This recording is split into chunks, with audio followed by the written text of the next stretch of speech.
আল্লাহ বলেন কিয়ামতের দিন হবে একটা মানুষ হয়ে অন্য মানুষকে কোনো উপকার করতে পারবে? শুধু তাই নয়, কেউ কারো পক্ষে সুপারিশও করতে পারবে না। অথচ এই সুপারিশ নিয়ে আজকে আমাদের দেশে দল বেদল ভাগ হয়ে গেছে। না, সুপারিশ করবে মানে জাহাজ নিয়ে থাকবে আমার বাবা, জাহাজে তুলে নিয়ে জান্নাতে চলে যাবে। আল্লাহ কি বললেন? কেউ কারো পক্ষে সুপারিশ করতে পারবে? সবাই বলেন পারবে? সূরা বাকারা 48 নম্বর আয়াতে কারিমা আল্লাহ বলেন, আবার শোনেন, ওয়াত্তাকু ইয়াওমান, ওই দিনের ব্যাপারে ভয় করো, লা তাজসি, কোনো পুরস্কার দেওয়া হবে না, কোনো বিনিময় দেওয়া হবে না, নাফসুন আন নাফস, একজন ব্যক্তির পক্ষে আরেকজন ব্যক্তি কোনো উপকার করতে পারবে না, ওয়ালা ইউকবালু মিনহা শাফাআহ, ওয়ালা মানে এবং ইউকবালু মানে কবুল করা হবে না, শাফাআতুন মিনহা, তার পক্ষ থেকে কোনো সুপারিশ কবুল করা হবে না, ওয়ালা ইউখাযু মিনহা আদল, কোনো বিনিময়ও কবুল করা হবে না, ওয়ালা হুম ইউনসারুন, তাদেরকে সাহায্যও করা হবে না। আল্লাহু আকবার। দুনিয়ার মধ্যে কিয়ামতের চিত্র আমরা দেখতে পাচ্ছি, আর আখিরাত কিয়ামত তো অনেক দূরের কথা। একজন মানুষ আরেকজনের কোনো উপকার করতে পারে?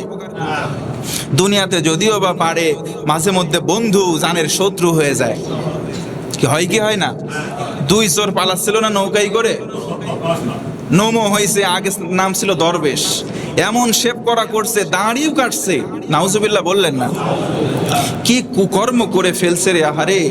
কত কোটি টাকা একজন মানুষের লাগে, কত টাকা লাগে একজন মানুষের, আল্লাহু আকবার, কত টাকা লাগে একটা মানুষের। এত বড় বড় চোর, আর সেই সমস্ত চোরদের মুখে এত বড় বড় কথা, মনে হয় জুতা তুলে তাদের মুখের উপর পিটানো দরকার। প্রিয় বন্ধুগণ, এই কথাগুলো দেশ ও জাতির, আমরা হচ্ছি বাংলাদেশের বৈধ নাগরিক, বৈধ এই দেশের এক একটা নাগরিক। আমরা দেশের পক্ষে, দশের পক্ষে, আমাদের নিজের পেটের কথা বলতে গেলেও মুখের উপরে চাপ দিয়ে ধরা হয়েছে। ওইগুলো বড় বড় চোর, এত বড় বড় চোর, টাকা লাগে কত? সব টাকাগুলো আমাদের জনগণের টাকা, সবগুলোরে ধরা হোক। ইসলামী শাসন অনুযায়ী কোরআনের বিচার করলে পরবর্তী প্রজন্ম যতদিন আসবে, আমার মনে হয় একজনও চুরি করার সাহস পাবে না। আরে কোরআনের আইন, আমরা বলেছি যে না, চোর চুরি করলে হাত কেটে দাও, নামাজে পড়ছি আমরা, হাফেজে কোরআনরা তারাবির তিলাওয়াত করছি, নামাজ শেষে আমাদেরকে 27 রমজানে কত টাকা আপনারা হাদিয়া দিছেন। অথচ ওই আয়াতের ব্যাখ্যা তাফসির করে করে বিশ্ববরেণ্য মুফাসসিরে কোরআন আল্লামা সাঈদীকে আপনারা ফাঁসি পর্যন্ত রায় দিয়েছিলেন। সর্বনাশ!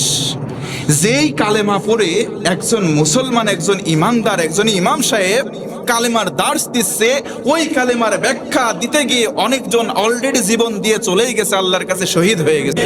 তাহলে দেখেন কত বৈষম্য। আহারে, দুইজন চোর পালাচ্ছিল, একজনরে চিনছে, ধরে আনছে, বলে ওরেও ধরেন।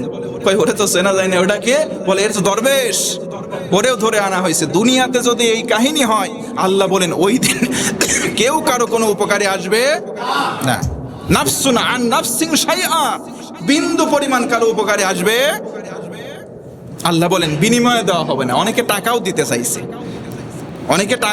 চাইছে, বিনিময়ে, ছাড়েন না, আমাকে ছেড়ে দেন। এখন বেটা বলতেছে আমাকে ছেড়ে দেন, দেশ ভালো করে দেব, আমাকে ছেড়ে দেন, দেশ ভালো করে দেব। তার মানে শিয়াল বলতেছে মুরগি ধরছিলাম আগে, কিন্তু ছুটে গেছে, মুরগিটা আবার আমার কাছে এনে দাও, সুন্দর করে মুরগির ডিম উপহার দেব। ডিম উপহার দেওয়া লাগবে না, ওরে ডিম দেওয়া লাগবে, সব ঠিক হয়ে যাবে। আল্লাহ সঠিক বুঝ দেওয়া পড়ে না, আমিন। দুনিয়ার নিয়ম। আল্লাহ বলেন কিয়ামতের দিন কি হবে? কোনো মানুষের কোনো উপকার বয়ে আনবে না। আপনি বলতেছেন যে আমি আমার জন্য করি নাই, উপরে চাপ ছিল, আমার নেতা চাপ দিয়েছে, আমি কাজ করছি। কিয়ামতের দিন ওই নেতা আপনাকে ভুলে যাবে, ওই নেতা আপনাকে ভুলে যাবে। আপনার পাশের যারা সহকর্মী, আপনারা অন্যায় কাজ করেছেন, আল্লাহ বলেন সেদিন তাদের কোনো উপকার এই ব্যক্তিকে উপকার বয়ে এনে দিতে পারবে না, বরং সবাই হবে ক্ষতিগ্রস্তদের অন্তর্ভুক্ত। আমরা জোরে বলি না আউযুবিল্লাহ। আল্লাহ বলেন ওয়াইদ নাজ্জাইনাকুম মিন আলি ফিরআউন, এই বনি ইসরায়েল তোমরা স্মরণ করো, ফেরাউনের কবল থেকে তোমাদেরকে আমি আল্লাহ মুক্তি দিয়েছিলাম। সুবহানাল্লাহ বলুন। ফেরাউনের কবল থেকে তোমাদেরকে আমি আল্লাহ মুক্তি দিয়েছিলাম। ইয়াসুমুনাকুম সুআল আযাব, এই তোমাদের উপরে না আযাবের পর আযাব দেওয়া হচ্ছিল, অতঃপর আমি ফিরাউনের কবল থেকে তোমাদেরকে হেফাজত করেছিলাম, ওই নিয়ামতটা অন্তত বনি ইসরায়েল তোমরা স্মরণ করো। সুবহানাল্লাহ বলেন। দেখেন এই ফিরাউনের কাহিনী আল্লাহ পাক কোরআনে বারংবার এমনি এমনি দেয় নাই। ফিরাউনের ওই শিক্ষা থেকে, ওই জীবন থেকে, আযাব থেকে আমাদের শিক্ষা নেওয়ার জন্যই আল্লাহ দিচ্ছেন বারবার কোরআনে। আল্লাহ বলতেছেন তোমরা ওই ফিরাউনের থেকে তোমাদেরকে বাঁচাইছিলাম, ওইটা নিয়ামত আকারে শুকরিয়া করো, স্মরণ করো। একটা জিনিস মনে রাখবেন, পৃথিবীতে সব সময় এই যে হাওয়া বলে না যে বাতাস তার পক্ষে বইতেছে, সব সময় ফিরাউনের পক্ষে বাতাস বয় না। কিছু কিছু সময় ফিরাউনের বিপক্ষে যারা আছে ইমানদার বনি ইসরায়েল, তাদের পক্ষেও বাতাস বয়ে যায়। আর যখন ইমানদারদের পক্ষে বাতাস বয়ে যায়, ফিরাউনের ডুবে মরা ছাড়া কোনো রাস্তা খোলা থাকে না। সব সময় বাতাস নমরুদের পক্ষে থাকে না। কিছু কিছু সময় বাতাস নবী ইব্রাহিমের পক্ষেও স্লোগান দিতে থাকে। আর যখন বাতাস নবী ইব্রাহিমের পক্ষে হয়ে যায়, নমরুদের জুতা পিটা খাওয়া ছাড়া কোনো উপায় থাকে না। সব সময় বাতাস আবু জেহেলের দিকে থাকে না, কিছু সময়ের জন্য নবী মুহাম্মদ সাল্লাল্লাহু আলাইহি ওয়াসাল্লামের দিকে এসে যায়। আর যখন নবী মুহাম্মদ সাল্লাল্লাহু আলাইহি ওয়াসাল্লামের দিকে এসে যায়, তখন আবু জেহেলের শীত হয়ে শোয়া ছাড়া কোনো উপায় থাকে না। তো মনে রাখবেন, পৃথিবীতে মাজলুম সব সময় মাজলুম হবে না, সব সময় বাতাস জালিমের পক্ষে থাকে না। এক সেকেন্ডের জন্য মাজলুমের পক্ষে চলে আসলে জালিমদের মামু বাড়ি যাওয়া ছাড়া পালানোর কোনো রাস্তা থাকে না।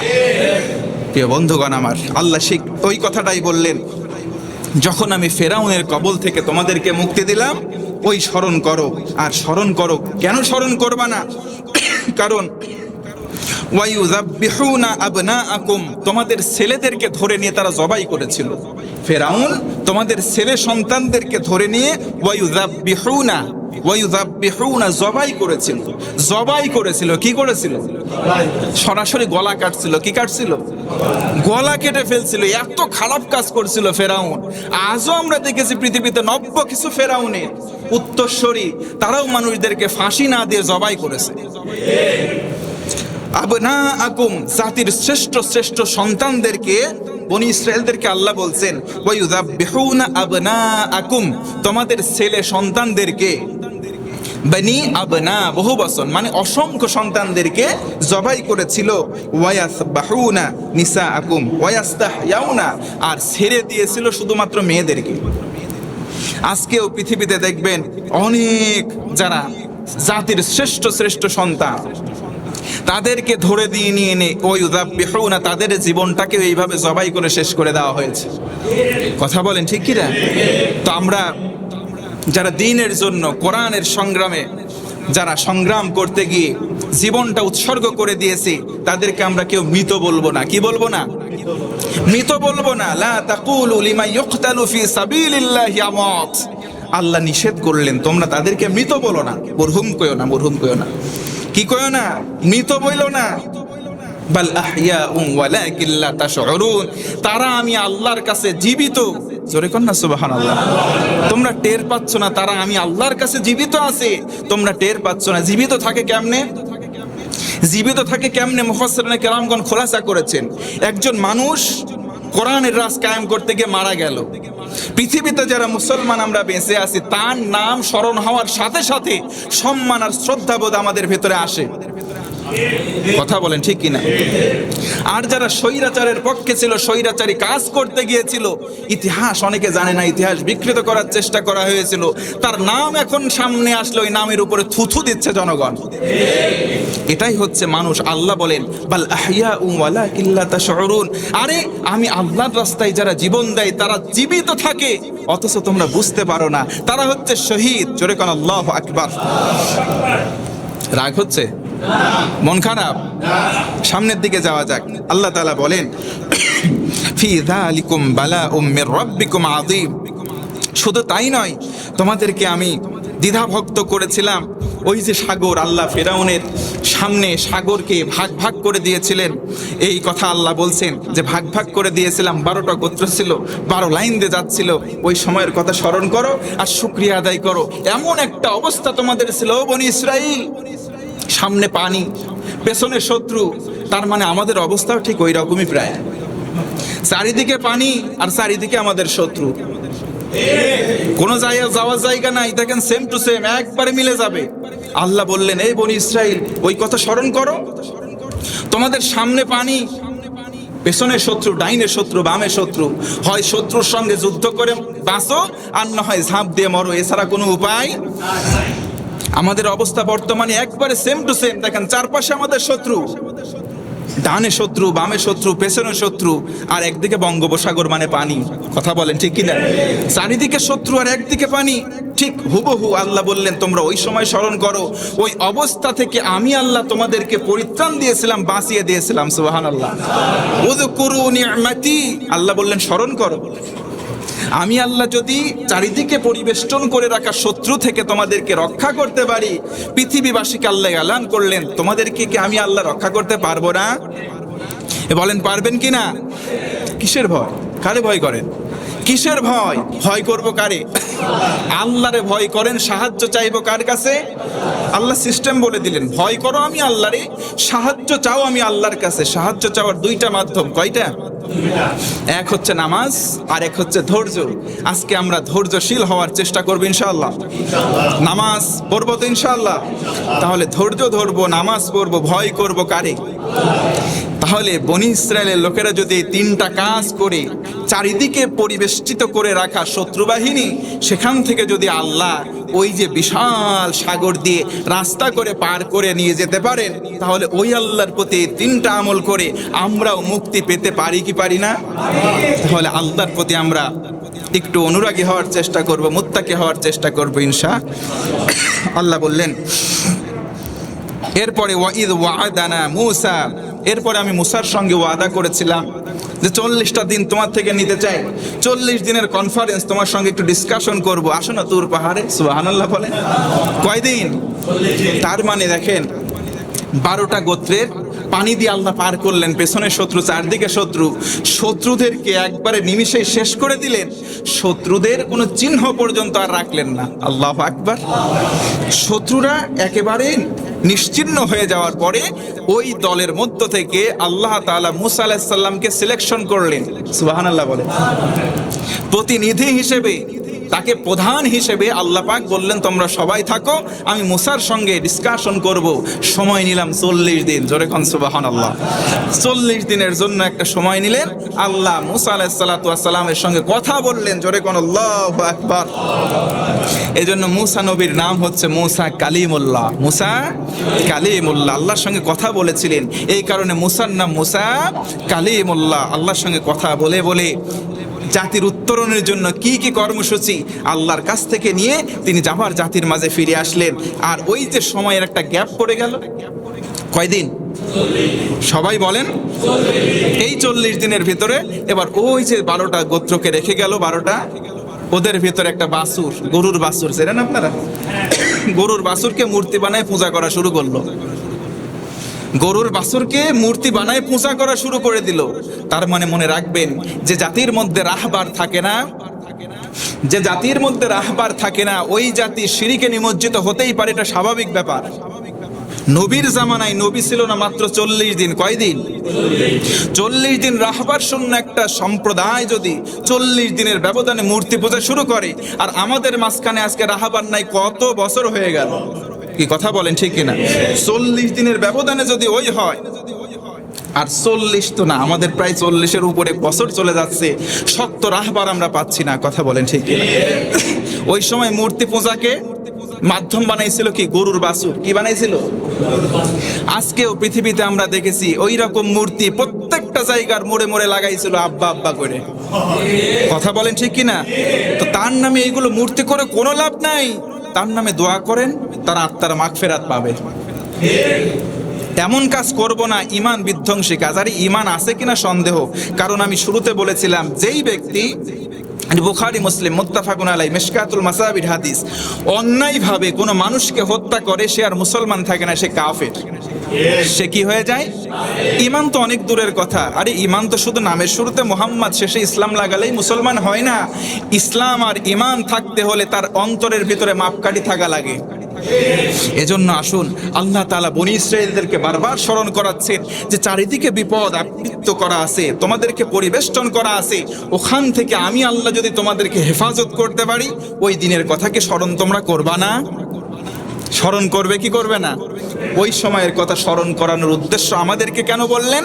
যে তোমরাও এমন বিপদে পড়তে পারো, চারপাশ তোমাদের শত্রু বেষ্টন করবে, ওই অবস্থায় তোমরাও স্মরণ করো মুসা নবীর ওই জামানার কথা, যে মুসা নবী তার সম্প্রদায়কে আমি আল্লাহ যদি চারিদিকে শত্রু বেষ্টন করার পরে হেফাজত করতে পারি, তোমাদের চারপাশে যতই দাদা বাবুরা থাকুক না কেন, আমি আল্লাহর প্রতি ইয়াকিন আর বিশ্বাস রাখো, আমি আল্লাহ নিজে তোমাদেরকে হেফাজত করব। আমাদের বিশ্বাসের অভাব, আমাদের ইমানের অভাব, আমাদের ইয়াকিনের অভাব হয়ে গেছে। আসুন ভাই, এজন্য আমরা ইমানটাকে, ইয়াকিনটাকে দৃঢ় থেকে দৃঢ়তর করার চেষ্টা করি। আস্তাঈনু বিস-সাবর ওয়াস-সালাহ ইন্নাল্লাহা মা'আস সাবিরিন। ধৈর্য ধরেন, নামাজ পড়েন, ধৈর্য বিচ্যুত হওয়া যাবে না, নামাজ সারা যাবে না। দুইটা কাজ করুন, আস্তাঈনু, যা চাবো আল্লাহ তাই দেবেন। সুবহানাল্লাহ বলেন। আল্লাহ বলেন, এরপরে কি করা হলো? ওই অল্প সময়ের মধ্যে গরুর বাছুরের উপাস্য হিসেবে মানা হলো, এই যে সীমা লঙ্ঘন করলো। আল্লাহ বলেন তারপরেও মুসা নবী যখন ফিরে আসলো, জাতির লোকেরা অনুধাবন করলো, না রে ভুল করে ফেলছি। আল্লাহ বলেন ওই অবস্থায় আমি আল্লাহ তাদের সবাইকে এজমালি ক্ষমা করে দিয়েছি। আজও যারা বিভিন্ন রকম মূর্তি পূজা করে আসছিলেন, সে যে কোনো মানুষ মূর্তি ভাস্কর্য এই সেই করে করে মূর্তি পূজা করে শিরিক করে মুশরিক হয়ে গিয়েছিলেন, তাদেরকে আল্লাহ মুসা নবী ফিরে আসার পরে তারাও অনুধাবন করলো, ভুল করেছি, সারেন্ডার করার সঙ্গে সঙ্গে আল্লাহ বললেন আমি আল্লাহ তাদেরকে মাফ করে দিয়েছি। আজকেও যারা এই কাজগুলো করে ফেলেছি তাদেরকে আল্লাহ শোনাচ্ছেন, তোমরাও তাদের মতো ফিরে আসো, আমি আল্লাহ তোমাদেরকেও মাফ করে দেবো। আল্লাহ কত গফুর, আল্লাহ কত গাফফার, আল্লাহ কত রহিম, আল্লাহ কত রহমান। আল্লাহ বলেন যালিকা লাআল্লাকুম তাশকুরুন। এগুলো কেন করব আমি আল্লাহ জানো? যাতে করে তোমরা বেশি বেশি শুকরগুজার হও। সুবহানাল্লাহ। কেন তওবা করলে আমি মাফ করব? যাতে করে পরবর্তীতে তোমরা আমি আল্লাহকে ভুলে না যাও। এই কারণে আল্লাহর কাছে সবচাইতে ভালো পাপী ওই পাপী, নবীজি বলেন যেই পাপী পাপ করার পরে আমি আল্লাহর কাছে তওবা করে। তওবা করব কার কাছে? আল্লাহর কাছে। তওবা করলে যত বড় পাপ করি না কেন, শুধু যদি আল্লাহর সঙ্গে শিরকের গোনা, শিরকের গোনা এটা হচ্ছে আল্লাহর সঙ্গে বান্দার হক, এই হক যদি কেউ নষ্ট না করে, পাহাড় সম যদি কেউ গোনা নিয়ে আল্লাহর কাছে হাজির হয়ে তওবা করে, আল্লাহ সেই গোনাগুলোকেও মাফ করে দেয়। তাহলে আমরা গোনা করি, যত বড় গোনাই করি না কেন, মানুষের কাছে মাপ না চেয়ে মাপ চাইবো কার কাছে? আল্লাহর কাছে মাপ চাইবো। মুসলমান হিসেবে, ইমানদার হিসেবে আমাদের নীতি আর নৈতিকতা থেকে একটাই দাবি। আল্লাহ তাআলা পরের আয়াতে বলেন, সময় আছে, আল্লাহ তাআলা পরের আয়াতে বলেন ওয়াইদ আতাইনা মূসাল কিতাব ওয়াল ফুরকান লাআল্লাকুম তাহতাদুন। আমি সত্য আর মিথ্যার মানদণ্ড হিসেবে মুসাকে একটা কিতাব দিয়েছিলাম। মুসার কিতাবের নাম ছিল তাওরাত। সবাই বলেন তো কি? তাওরাত। আর আমাদের নবী মুহাম্মদ সাল্লাল্লাহু আলাইহি ওয়াসাল্লামকে সত্য মিথ্যার মানদণ্ড হিসেবে যে কিতাব দেওয়া হয়েছে, কিতাবটার নাম হলো কোরআন। সত্য মিথ্যার মানদণ্ড ফুরকান।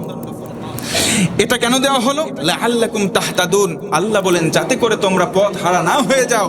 তার মানে গাইডলাইন হিসেবে, পথ নির্দেশক হিসেবে একটা কিতাব আল্লাহ তাআলা পাঠিয়েছেন আমাদের জন্য, সেটার নাম হলো কোরআন। জোরে বলুন সুবহানাল্লাহ। আল্লাহ বলেন ইদ ক্বালা মূসা লিকওমিহি, যখন মূসা আলাইহিস সালাম তাওরাত হাতে করে গিয়ে বললেন, হে আমার কওমের লোকেরা, ইন্নাকুম যালামতুম আনফুসাকুম, ওই যে মূর্তি পূজা করছো, নিজের উপর নিজে জুলুম করছো, ওয়া ইত্তাখাযিকুমুল ইজলা ফাতুবু ইলা, তোমরা যে কাজগুলো করে ফেলছো, সার কথা হলো এই কথার জন্য অনুতপ্ত হও, লজ্জিত হও। এই কথাটা আল্লাহ আমাদেরকে শোনাচ্ছেন। আমরাও যদি অনুরূপ কোনো কাজ করে থাকি তাহলে আমাদেরকেও লজ্জিত হওয়া লাগবে। ফাকতুলু আনফুসাকুম, তোমরা নিজেরা নিজেদের অন্তরটাকে একবারে হত্যার মতো শেষ করে ফেলছো।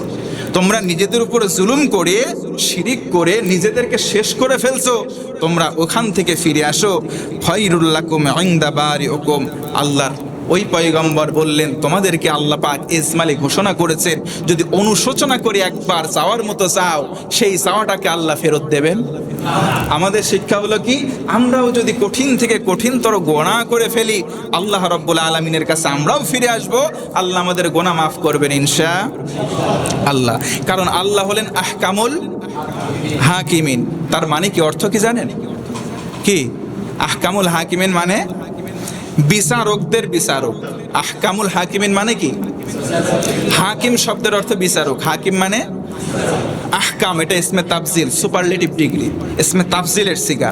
তার মানে আল্লাহ সবচাইতে বড় বিচারক। হাকিমিন, দুনিয়াতে যারা বিচার করে থাকে আল্লাহ তাদের বিচারক। জোরে কন্যা সুবহানাল্লাহ। কত বিচারক অন্যায়ভাবে অবিচার করে কত মানুষকে মেরে ফেলছে। কত বিচারক আছে পৃথিবীতে, বাংলাদেশেও আছে। কত বিচারক অন্যায়ভাবে জুলুম করে কত নিরপরাধ মানুষগুলোকে ফাঁসি দিয়ে মেরে ফেলছে। আহারে, শেষ বেলায় এমন ভাবে পালাইতেছে, আহা কি নির্মম পরিহাস। আমরা তাদেরকেও মাফ করে দিই, মাফ করে দেন ইনশাল্লাহ। আরে যারা ভুল করে, ও যদি এখন অনুধাবন করে, না রে সারা জীবন যা ভুল করছি, তবে একটা জিনিস মনে রাখবেন, আল্লাহু লা ইয়াহদিল কওমাজ জালিমিন। যারা মানুষদের জুলুম করে তাদের জন্য আমি কেন, কাবা শরীফের ইমামও যদি দোয়া করে, আল্লাহ বলেন আমি দোয়া কবুল করব না। আর ফতোয়া দিচ্ছেন কে? যারা মানুষের উপরে জুলুম করেছে, আল্লাহ বলেন কাবা শরীফের ইমামকে দিয়েও যদি, সরাসরি বলে নাই, তার মানে যাকে দিয়েই দোয়া করানো হোক না কেন, আল্লাহ বলেন লা ইয়াহদিল কওমাজ জালিমিন। জুলুমকারীকে আমি আল্লাহ কখনো হেদায়েত দেব না, ওরে মাফও করব না। কোথায় যাবেন কোথায়? এজন্য জুলুম করার আগে অন্তত 1000 বার চিন্তা করা দরকার। এই দিন না দিন আরো আছে। আল্লাহ শেষে বলেন ইন্নাহু হুয়াত তাওয়াবুর রহিম। তোমাদেরকে বলছি কোনো টেনশন নাই, কোনো ভয় নাই। পাপ করে ফেলছো, কোনো ব্যাপার না। ইন্নাহু, আল্লাহ তো তেমন আল্লাহ, হুয়াত তাওয়াবুর রহিম, তিনি দয়ালু এবং তওবা কবুলকারী। সুবহানাল্লাহ। আমরা তওবা করব কার কাছে? দয়া করবেন কে? অতএব আজকে আমরা 53 নম্বর আয়াতে কারিমা পর্যন্ত শেষ করলাম। আগামী দিনে, না 54 শেষ হয়েছে, আমরা আগামী দিনে 55 থেকে শুরু করব ইনশাআল্লাহ। আপনারা কি কষ্ট পাচ্ছেন? কারণ ধারাবাহিকভাবে তো সংক্ষিপ্তভাবে যতটুকুন বলা যায়, বাস্তবতার নিরিখে যতটুকুন শিক্ষা আমরা নেওয়া যায়, এখান থেকে নিয়ে সঠিক শিক্ষাগুলো অনুধাবন করার পরে যেন বাস্তবে আমল করতে পারি। সবাই বলেন ইনশাআল্লাহ। দেখেন, ওয়াল্লাযীনা জাহাদু, শেষ কথা। ওয়া মানে এবং আল্লাযীনা মানে যে বা যাহারা, জাহাদু মানে চেষ্টা করে। জাহাদু মানে কি? জিহাদ করে। কি করে? জিহাদ শব্দের বাংলা অর্থ হচ্ছে প্রচেষ্টা করা। কি করা? প্রচেষ্টা করা। বাংলাদেশে এমন একটা সময় ছিল, এই যে 5 তারিখের আগে যদি 5 জন দাড়ি টুপিওয়ালা এক জায়গায় দাঁড়ায় থাকতো, তাদেরকে নাশকতা মামলাতে জেলখানায় নেওয়া হতো। কিন্তু এখন এমন একটা সময় আল্লাহ পাক দান করেছেন, এখন 500 না 5000 মানুষ, 5 লক্ষ মানুষ এক জায়গায় দাড়ি টুপিওয়ালা হলেও কেউ শব্দ করার টাইম নাই এখন। কথা বলেন ঠিক কিনা? এজন্য আল্লাহ পাকের পক্ষ থেকে বিজয় আসে। এই বিজয়টাকে টিকিয়ে রাখার জন্য আল্লাহ পাকের শুকর করা লাগবে। কার? আপনি যদি শুকর আদায় না করে তাদের উপরে আবার তাদের মতোই কুকুরের আচরণ শুরু করেন, এই বিজয়টা কিন্তু ছিনিয়ে নিতে আল্লাহ সেকেন্ডও দেরি করবেন না। অতএব আসুন, বেশি উগ্র না হয়ে আমরা আল্লাহ পাকের তাসবিহ আদায় করব। কি করব? কেন করব না? হুকুম কার? ইযা জাআ নাসরুল্লাহি ওয়াল ফাতহ ওয়া রাআইতান নাসা ইয়াদখুলুনা ফী দীনিল্লাহি আফওয়াজা। হে রাসূল, আপনি দেখবেন দলে দলে আসবে, তখন কি করবেন? ফাসাব্বিহ বিসমি রাব্বিকাল্লাযী খলাক, না ফাসাব্বিহ বিহামদি রাব্বিকা ওয়াস্তাগফির। ফাসাব্বিহ বিহামদি, আপনি তাসবিহ আদায় করবেন, বিহামদি শুকর আদায় করবেন, শুকরিয়া আদায় করবেন, ওয়াস্তাগফির এবং ইস্তিগফার মানে তওবা করবেন। কি করবেন? 3টা কাজের আদেশ। কয়টা? বিজয় আসার পরে, স্বাধীন হওয়ার পরে কয়টা আদেশ? 1 নম্বর তাসবিহ আদায়। কি আদায়? তার মানে সুবহানাল্লাহ। কি? 2 নম্বর তাহমিদ মানে আলহামদুলিল্লাহ। আর 3 নম্বর মানে তওবা করা লাগবে। কি করা লাগবে? তওবা করা লাগবে। 3টা কাজ করুন ইনশাআল্লাহ। ফাতে মক্কা যেভাবে হয়েছিল, ইন্না ফাতাহনা আলাকা ফাতহাম মুবিনা, আল্লাহ তাআলা আমাদের এই বিজয়টাকে ফাতহে ওই মক্কার মতো চিরস্থায়ীভাবে করে দিতে পারেন ইনশাআল্লাহ। আল্লাহ তাআলা যতটুকুন বলালেন শোনালেন আমলে পরিণত করার তৌফিক দান করুক। বারাকাল্লাহু লানা ওয়া লাকুম।